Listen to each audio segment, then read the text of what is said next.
안녕하십니까. 저는 경기도 안산에서 온 두 아이를 키우는 워킹맘입니다. 김경미라고 합니다. 그러니까 대통령님께서 후보 시절부터 한반도 평화 문제에 대해서 상당히 관심이 높으셨고, 한반도 신경제 구상이나 최근에 이제 평화 경제까지 현재까지도 관심이 많으신 정책 중에 하나로 알고 있습니다. 그리고 상당히 노력을 많이 해오셨기 때문에 2년 반 동안에 엄청난 성과를 이룬 것도 사실이라고 생각합니다. 하지만 최근 관계들을 보면 교착 국면에 남북관계가 처해 있는 게 사실인데, 이런 문제들에 대해서 어떻게 인식을 하고 계시는지, 현재 상황에 대해서, 그리고 남북관계 문제를 남은 임기 동안 어떻게 풀어나가실 구상이신 것인지에 대해서 질문을 드리고 싶습니다. 감사합니다. 지금 개성공단 기업주도 계셨고, 북한 이탈 여성분도 계셨고, 남북 문제를 좀 얘기를 해 주시죠. 짧게 좀 해 주시겠습니까? 예.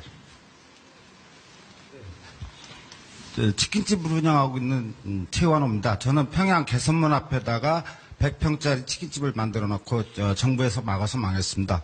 작년에 대통령님께서 평양 가실 때 제가 청와대에 글을 올렸죠. 문재인 대통령과 김정은 위원장이 제가 만든 치킨집에서 치맥 파크하고라고 올렸는데 아무 소식이 없었습니다. 그러고 지금까지 10년째 쫄딱 망해갖고 아무것도 없는데 피해 보상이나 통일부에서 실태조사, 전수조사 한 번 없었습니다. 이 억울한 사정을 한번 들어주시고 저와 같은 피해자가 굉장히 많습니다. 이거에 대한 답변 부탁드립니다. 참 지금 이 질문들을 다 모아서 좀 대답을 해주시죠. 참 어렵죠.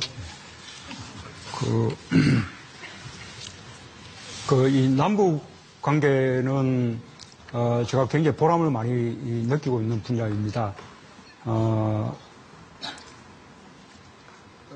불과 한 2년 전 2017년도의 상황과 지금 상황을 비교해 보십시오. 그때만 해도 자칫 잘못하면 전쟁이라도 터지지 않을까? 전 세계에서 가장 전쟁의 위험이 높은 곳이 한반도라고 그렇게 이야기가 됐었습니다. 지금은 전쟁의 위험은 제거가 되고 지금 대화 이제 국면에 이제 들어서 있습니다. 물론 대화가 아직까지 완전히 성공한 것은 아닙니다. 언제 이 평화가 다시 무너지고 과거로 되돌아갈지도 모릅니다. 반드시 우리는 지금 현재의 대화 국면을 꼭 성공시켜내야 한다고 생각하고요. 초기에 2018년도 평창 동계올림픽에 북한이 참가한 이후부터 아주 빠르게 세 차례의 남북 정상회담, 또 두 차례의 북미 정상회담 이렇게 빠르게 이제 진행이 되어 왔었기 때문에 근래의 그 남북 관계의 상황이 도착 상태로 느껴지고 좀 이제 답답하실지 모르겠습니다.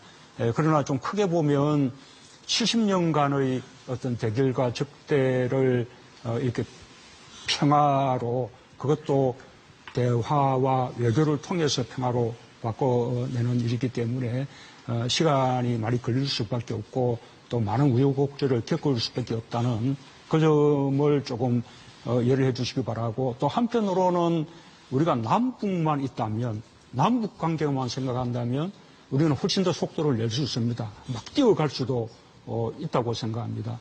그러나 이 남북관계 발전에 있어서도 또 국제사회와 또 보조를 맞추어 나가야 되고, 특히 이 북미 간의 비핵화 협상이 진행되고 있기 때문에 이 북미 간의 비핵화 협상의 성공을 위해서 우리가 동맹인 미국과 또 이제 보조를 맞추어 나가야 되는 그런 문제도 있습니다.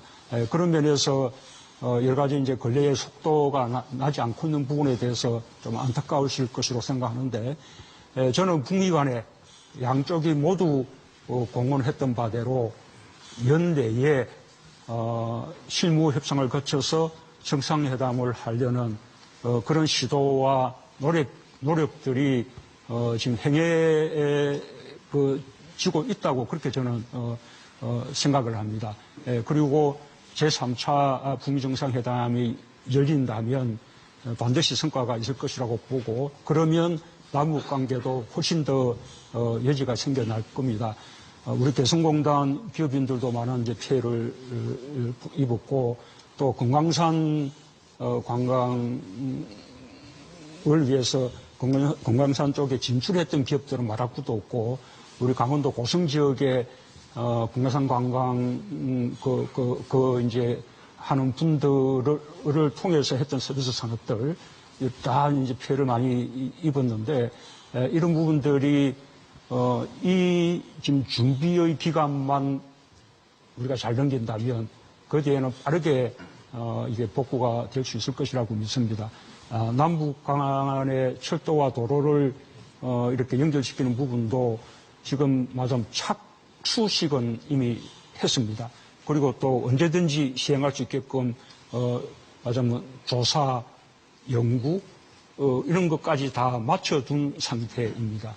그러나 우리가 북한의 철도 그다음에 도로를 또 개량해 주려고 그러면 우리의 물자와 장비들이 또 이제 들어가야 되는데 그러려면 또 유엔의 이렇게 안보리 제재가 또 문제가 해결이 돼야 되고 또 결국 그 부분들은 북미 비핵화 대화의 성공에 또 상당 부분 또 이렇게 달려 있습니다.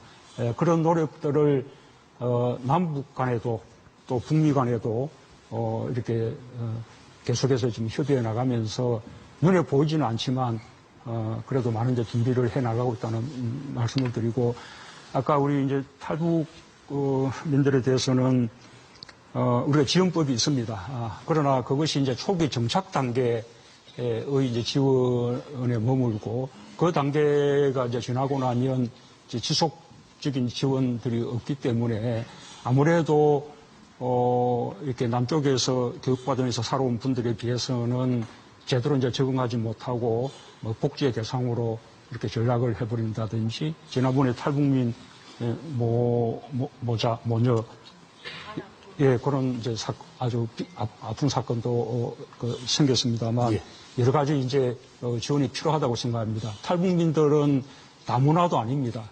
우리의 헌법 정신에 의하면 그냥 우리 국민이거든요. 우리가 차별 없이 그분들을 받아들이고 또 정부나 지자체에서도 그분들에게 보다 많은 지원을 할 수 있도록 이렇게 노력을 기울여 나가겠습니다. 자, 지금 잠깐만요. 지금 각 포털 실시간 참여방을 통해서 많은 국민들이 참여하고 계시거든요. 실시간 참여방을 연결해 보도록 하겠습니다. 박연경 아나운서. 네, 2019 국민과의 대화 지금 생방송으로 진행되고 있는데요. 지금 시각이 9시 30분 조금 넘어가고 있습니다. 스튜디오 보니까 굉장히 뜨거운데요. 온라인에서도 많은 질문들이 올라오고 있습니다.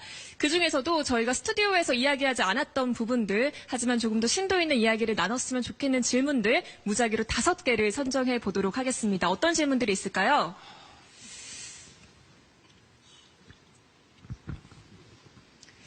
자, 떨어지는 20대 지지율 이유가 무엇인가요? 또 방위비에 관한 이야기도 있고요. 집 관련 내용, 지소미아 많은 분들이 궁금해하셨고요. 정시 확대. 이 중에서도 저희가 지소미아에 대한 이야기를 조금 부족하게 했던 것 같습니다. 지소미아 종료되는 건가요? 이거에 대한 질문을 여쭙고 싶습니다. 종료 시한이 얼마 안 남은 걸로 알고 있는데. 예, 그렇습니다. 뭐 정부의 입장은 여러 번 뭐 이렇게 밝혔기 때문에 뭐 다시 설명할 필요는 없을 것 같습니다. 그러나 마지막 순간까지 이 지소미아 종료라는 사태를 피할 수 있다면 그 일본과 함께 그런 노력을 해 나가겠습니다. 조금 추가로 좀 설명하고 싶은 것은 이 지소미아 종료 문제는 일본이 그 원인을 제공한 것입니다. 우리 한국은 일본의 안보에 굉장히 큰 도움을 주고 있습니다. 일본의 안보에 있어서 한국은 방파제 역할을 해주고 있는 것이거든요. 또 일본은 이제 미국으로부터는 또 안보 우산을 제공받고 있죠. 일본은 미국이 제공해주는 안보 우산, 또 우리가 하고 있는 방파제 역할에 의해서 말하자면 방위비용을 작게 들이면서도 자신들의 안보를 유지를 하고 있습니다. 일본이 전체 GDP 가운데서 국방비에 지출하는 그 비율이 1%가 채 되지 않습니다. 반면에 우리는 2.5%, 2.6%에 가깝습니다. 한국은 한국의 방위를 위해서 굉장히 많은 비용을 쓰고 있고 또 그것을 통해서 일본의 안보에도 도움을 주고 있는 것입니다. 그런데 일본이 수출 통제를 하면서 그 이유를 한국을 안보상으로 신뢰할 수가 없기 때문에 라는 이유를 들었습니다. 한국으로 수출되는 불화수소 등의 이런 우리 반도체의 필수적인 소재 부품들이 이것이 북한이나 제3국으로 이렇게 건너가가지고 그것이 무슨 다중살상 무기, 화학무기가 될 수도 있기 때문에 그에 대해서 한국을 믿지 못하겠다는 것이죠. 그렇게 한국을 안보상으로 신뢰할 수 없다고 하면서 군사정보는 공유하자라고 한다면 그것은 모순되는 태도이지 않겠습니까? 그 의혹 자체가 혐의가 없는 것이기도 하거니와 설령 만약에 그런 류의 의구심이 있었다면 그러면 수출 물자에 대한 통제를 좀 더 강화하는 조치를 좀 취해달라든지 또는 그 수출 물자들이 어떻게 실제로 사용되고 있는지 그런 내역들을 알고 싶다든지 또는 뭐 한일 간에 그에 대한 소통이 필요하면 더 소통을 강화하자든지 이런 식의 아무런 사전 요구 없이 어느 날 갑자기 수출 통제 조치를 취한 것입니다. 그에 대해서 우리로서는 당연히 이제 취할 도리를 취했던 것이다라는 말씀을 드리고, 우리로서는 우리의 안보에서 한미동맹이 핵심이지만 한미일 간의 안보 협력도 매우 중요합니다. 우리는 최대한 일본과도 안보상으로 협력하고자 합니다. 만약에 지소미아가 종료되는 한이 있더라도 우리는 일본과 안보상의 협력은 해 나갈 것입니다. 그리고 일본이 지소미아의 종료를 원하지 않는다면 아까 수출 통제 조치와 함께 그 문제가 해결될 수 있도록 하는 노력을 한국과 함께 머리를 맞대고 해나가야 할 것입니다. 일본의 태도 변화가 우선입니다. 자, 다음 질문 계속하시죠.